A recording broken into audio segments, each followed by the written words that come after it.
Good evening, everybody, and welcome to Why Are You an Entrepreneur? The Trials and Triumphs. And this is a double show tonight, and it is worth every minute. We had a tech snafu last week in which I tried to have the amazing Holly Totten from Teaching Yourself to Learn, and it was just not working. But we are here now, and I can't wait to talk to this rock star. And for those of you tuning in for the first time, or you're going to watch the replay, this is all about why are you an entrepreneur? The trials and triumphs.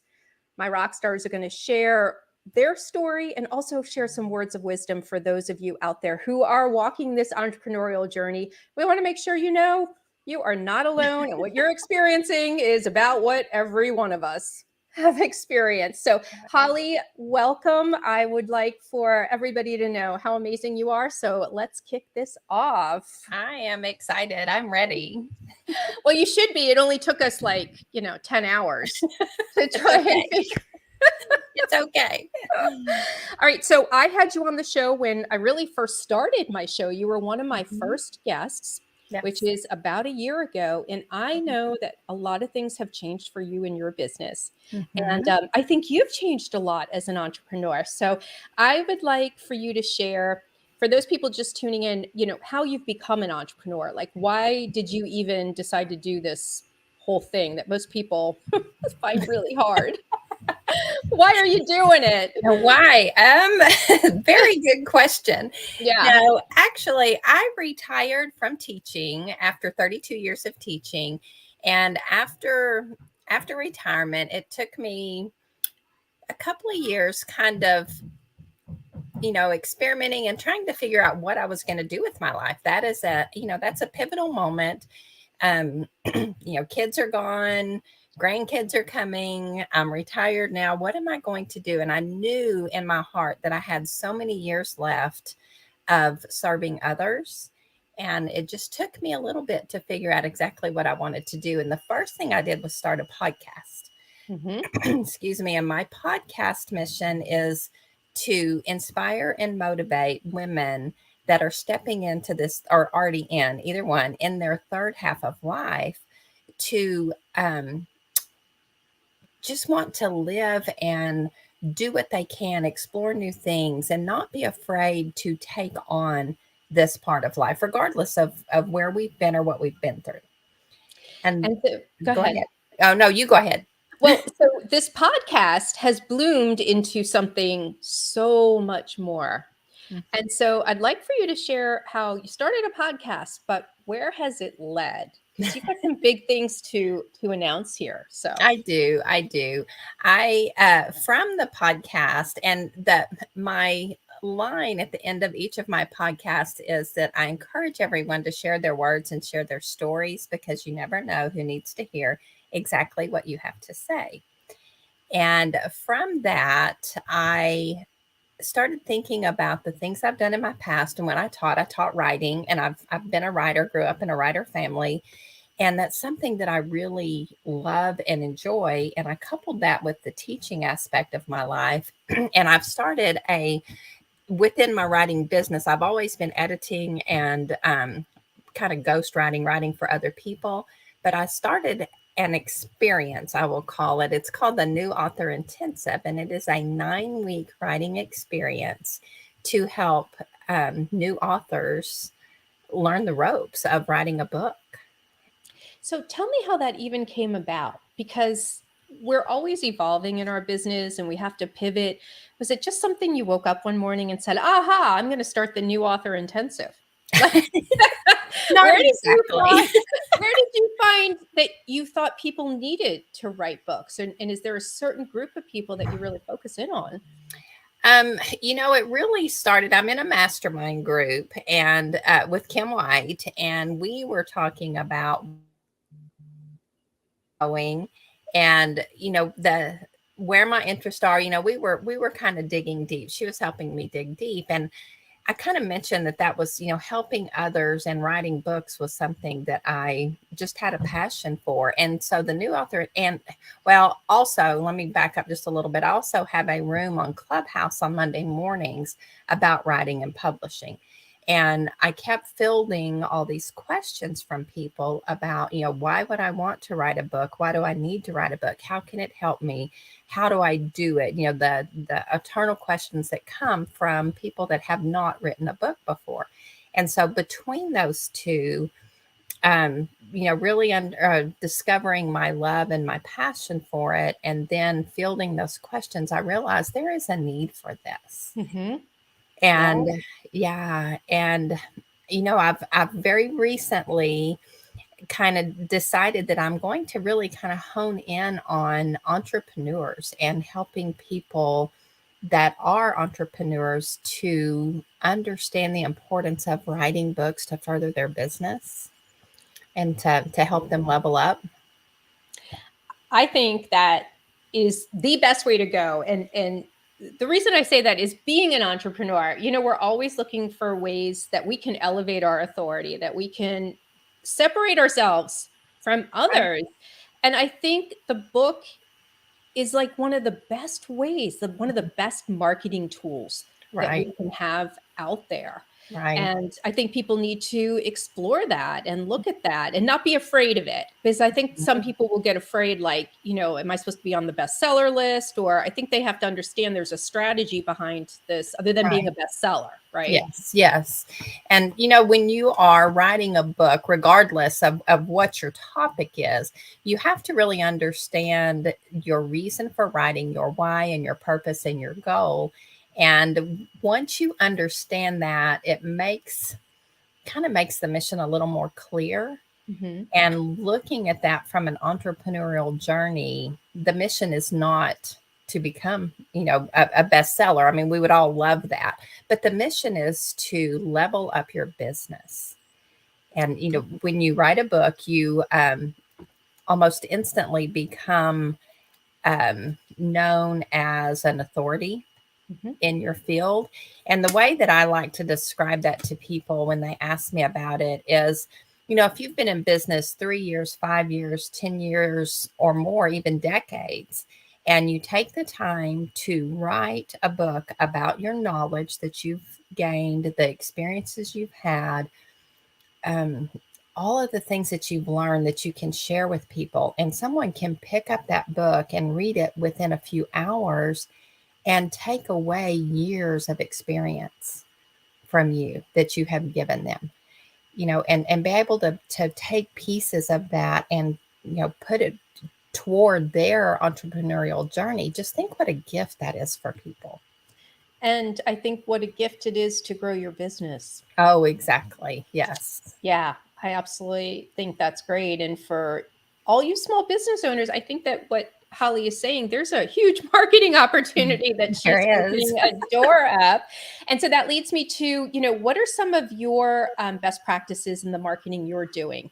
Besides writing a book, which you have written a book too, right? I guess you got to practice what you preach, right? Yes, most definitely. Most definitely. So what other ways have you found a good avenue to meet new potential clients, prospects out there? Maureen, one of the most successful ways for me recently has been to really level up my social media presence and the quality of things that I put out, on social media.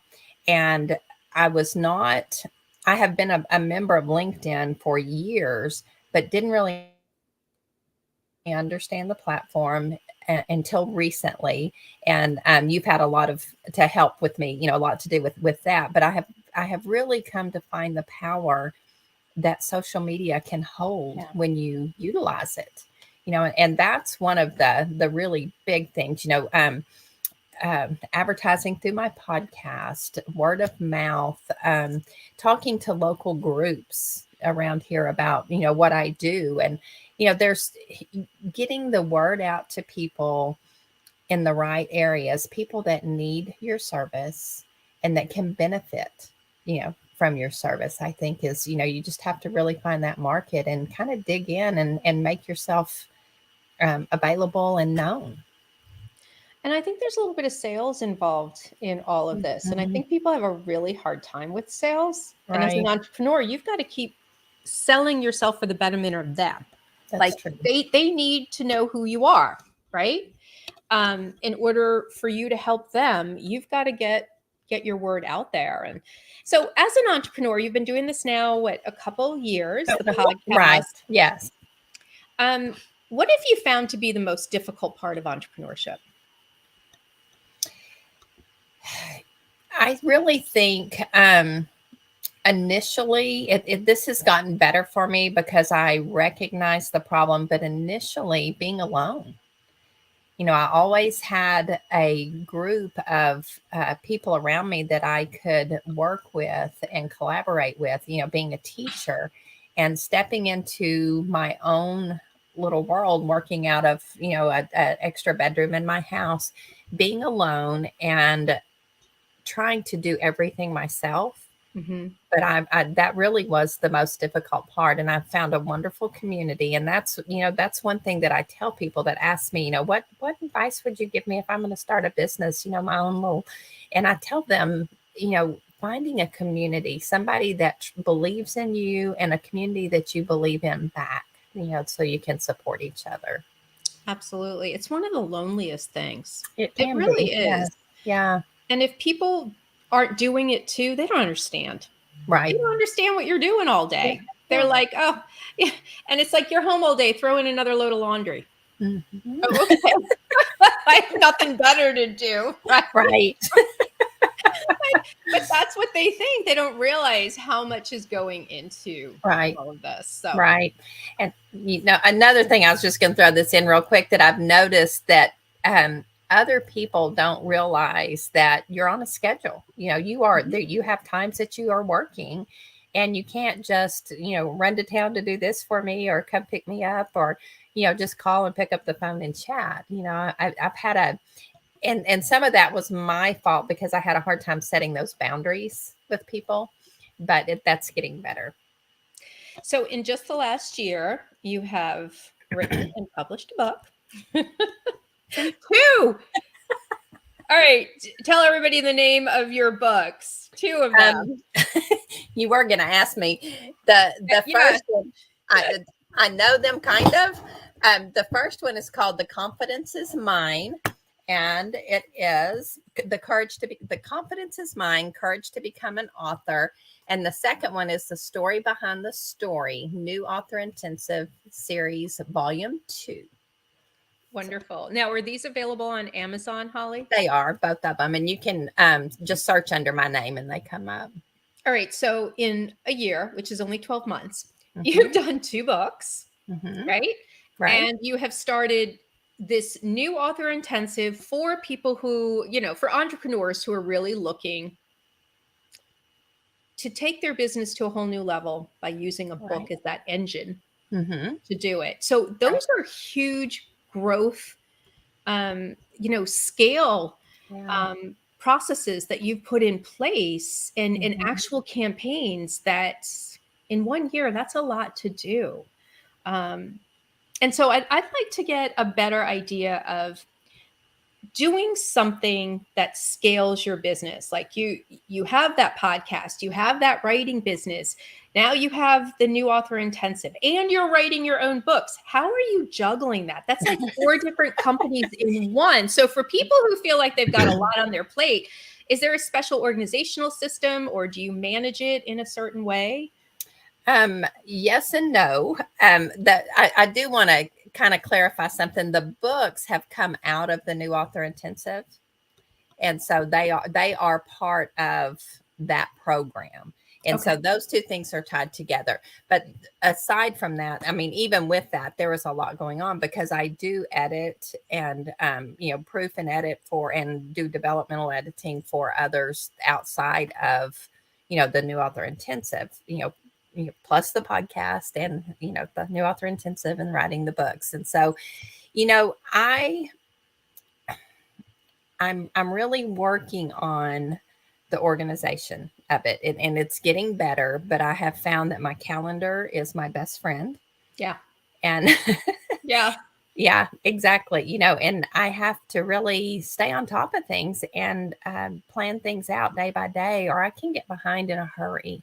And when that happens, I'm up late and up early and, getting tired and, and it's a work in progress, but, I'm going to say really my calendars, really are my best friend. And I do the sticky note time that, Kim White does with the My Sexy Business. I'm learning to do that and understanding that the things I need to do, the projects and breaking them down are handled through that. But anything that has a timestamp to it goes on my calendar. And I've also learned a big tip that's helped me is my mornings start the night before. If I go to bed, planned and ready for the next day, it is so much better for me. So I've known you for a couple of years now, and you're like one of the most upbeat, positive people. Is there ever a time where you're like, I don't feel like doing this? I mean, I never see it. Is there ever a time where you're kind of like bummed out about something? And how do you overcome that? If somebody's just feeling like it's just not happening, what's going on? Of course, I get that way. I think we all do. And, there's a couple of times that, I've just decided in my mind, I'm done. I'm just going to sit on the couch and watch TV and eat bonbons. I'm done with all this. And that thought doesn't last, But I think to get out of that funk, I just have to really, I just take a break and not like days break or whatever. I just kind of take a break from what I'm doing and revisit my purpose and my why. And when I really remind myself why I'm doing what I'm doing, and if I'm not doing this, I'd be doing something else and it wouldn't really be what I love and want to do. So this is the better choice. I just kind of have a pep talk with myself. And usually it's on a walk down the dirt road beside my house and, getting some fresh air and just a pep talk. A lot of women, especially one of the fastest growing groups of people starting businesses are women over 50. Is that considered the third half of life? I'm never quite sure where that cutoff is, but am I in that third half of life? I'm starting to wonder. It's obvious I'm not a mathematician to begin with. Words are my strong suit, not math.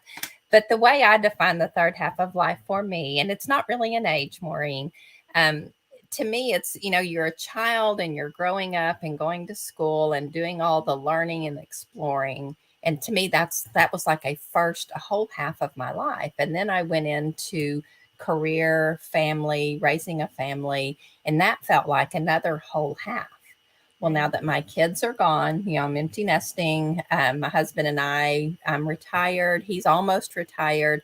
This is a whole new life that I hadn't experienced before, but I felt like I had already been through two whole halves. So I just decided This is my third half.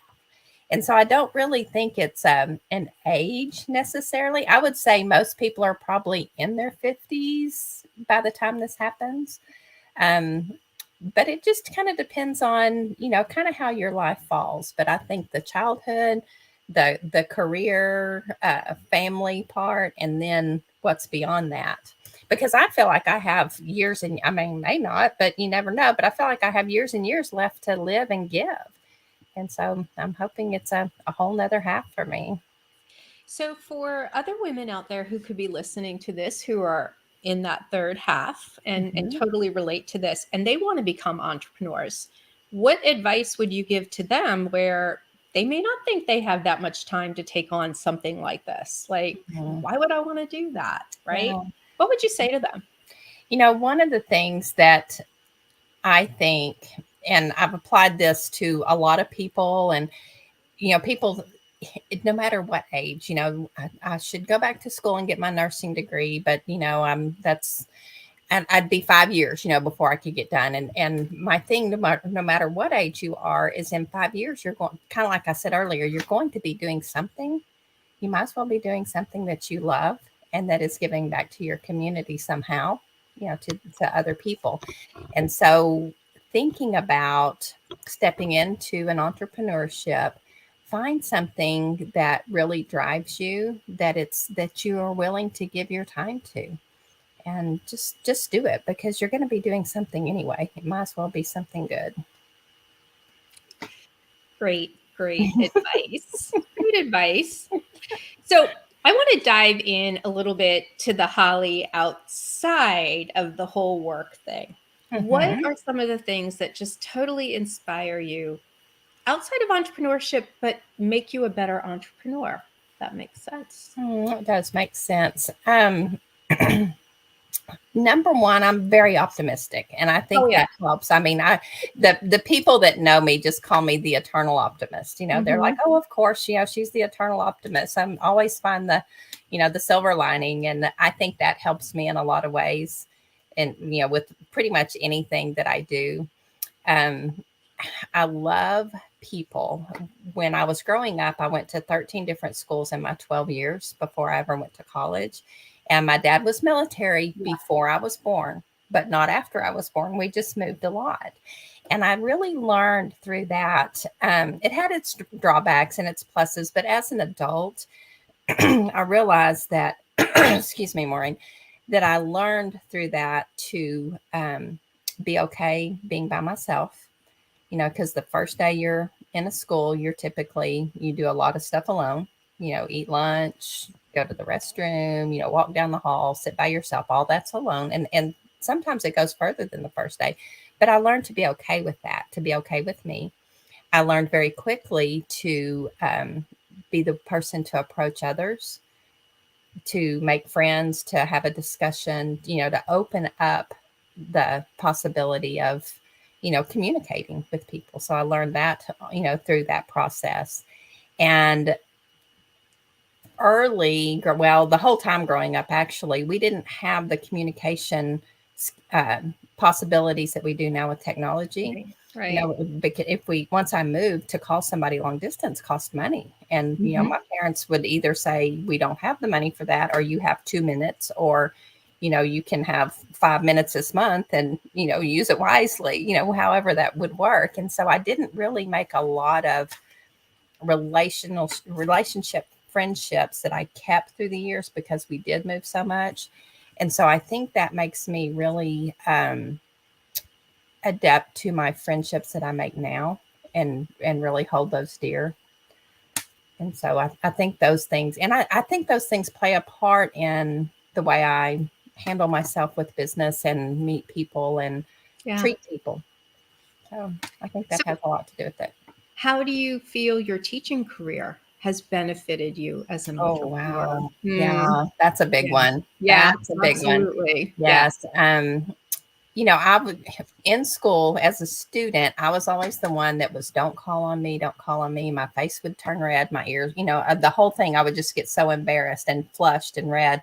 And so I had to really learn to get past that as I, knew I was going to be a teacher and be up in front of a class, to be the speaker and be the one that everybody's looking at. So I think that's one step, one hurdle. But understanding, I think one of the biggest things that's helped me in entrepreneurship through teaching is understanding that everybody is unique and different. And what I say to a whole group lands in different ways, Hmm. and sometimes doesn't land at all. Right. And so I have to be very observant and a lot of times listen to what people are not saying, to know how to help them with the things I'm trying to impart. And so, punctuality, skills, things like, the given things. But I think that other is really one of the most important things that's helped me with this. You've had a lot of things that have helped you. And Yeah. so I'm really excited that you said you're kind of getting into the social media because, our generation didn't grow up with an iPad in our crib. No. And so it isn't as intuitive for us as it is for some of these other generations. And it always super impressed me that you went ahead and put together a podcast. Like that has some technical stuff going back and forth on this.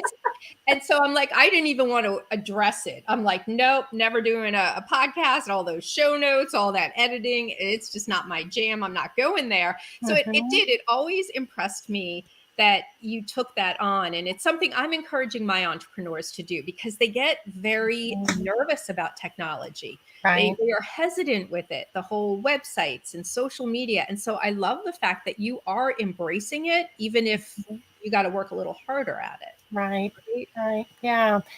When I started the podcast, I knew nothing about a podcast, and it really started. I had a period in my just a few months time where I went through like 5 pivotal events within, just a very short, from April to July, and retiring was one of them. And when I walked out of that time, I felt so lost. I just, and I had so much support from family and friends and church, and everybody that supports you whenever things are going on. But what I was needing, and I couldn't put my finger on it, Maureen, but what I was needing was a community, people Mhm. that would support me and be there and love me, but didn't love me like all these others that were trying to fix. I didn't need somebody to fix. I just needed somebody to listen, give me a swift kick in the pants, or say you're doing a good job, whatever it was. So I created, and well, I started thinking I can't be the only woman at this age going through these things, or whatever the things are. The things you go through aren't the important part. It's how you handle them and how you come out on the other side. And so I kept thinking, I can't be the only one that's missing this. So that's really why I created the podcast. And that need was so great for me, that the challenges that I knew I was going to come against, technology wise and all that, were kind of secondary. Well, you Just overcame that fear because this was more important. exactly. And Exactly. that's just good advice out there for people Yeah. out there. If there is that fear, let's talk about the positive that could come out of it, the mission that you Right. want to achieve. And you needed it more than the technology scared you. Right. That's Exactly. really, I think we can overcome anything when we Yeah. overcome Yeah. the fear of something. I think fear is probably one of the biggest things in entrepreneurship. We're so hesitant, and Mm, sometimes we don't trust our gut. right. We don't trust us. Yeah. Um, so tell everybody how they can get a hold of you. If they obviously can want to buy your book, they're on Amazon. But Right. for the business owners who are listening to this, who feel that Mhm. writing a book could be for them, how Mhm. do they get a hold of you to talk about this, or do they sign up? Tell everybody what you do. Okay. That, of course, anybody, you can reach out to me on any of my socials, and I will respond. But I also have a website. It is teachingyourselftolearn.com. And that is the Teaching Yourself to Learn is the title of the podcast. But it's also has my writing business, worked in there. And once you go to that, you can, just look at the pages, and there's a place to, you can sign up to have more information from me, which is a 30-minute free call. And we can jump on a call together and, discuss your needs and answer any questions that you may have. There's a place to sign up for the New Author Intensive. There's a place to sign up to have a discussion about being a guest on the podcast. So, like I said, socials are fine, but the website really gives you a lot of information, and I will respond to that as well. So, for all of you small business owners, please reach out to Holly. So, whether you want to write a book or you need some editing stuff, I mean, she's got you covered Yeah. on a variety of different things. So I can't imagine what's going to be happening for you in another year. Another Like, year. yeah, what's on the horizon for the next year? So you'll have to come back, Uh-huh. let everybody know, like another 10 books have been written, or whatever. But I'm so excited that your entrepreneurial journey is really working and really going in the right direction. And I think your optimism and your mindset is just one of the biggest reasons why, Holly. I Yeah. really do. I would agree with that, and Yeah. I love every step of it. I'm human, just like everybody else. I get a little discouraged, a little put out with myself at times, but for the most part, it's been wonderful, and I would not change a bit of it. Awesome. Well, you are on to having an amazing third half of your life, that third Yeah. chapter. So thank you for sharing Mhm. that. And Yeah. hopefully you'll come back in a year. Let us know what you're up to. And I just want to say thank you again. Yes. And thank you, everybody, for tuning in tonight. I know we've had kind of a back-to-back session, so it's been really an amazing night. And if you would like to be a guest here on the live show, you just have to be a business owner, whether you're just starting, you're building, you're scaling, whether you're doing a side hustle and only been doing it a couple months, or you've been in business for decades. I want to hear your story, and we have an audience who wants to hear it too, because you could really be helping other business owners sharing your journey. So please reach out to me, any of my socials. And if you need me to take the hard out of your entrepreneurial journey, let's talk and find out where some of the gaps are, some of the struggles are, and let's get them fixed. All right, everybody, I will see you next week. Again, rock stars will be coming your way.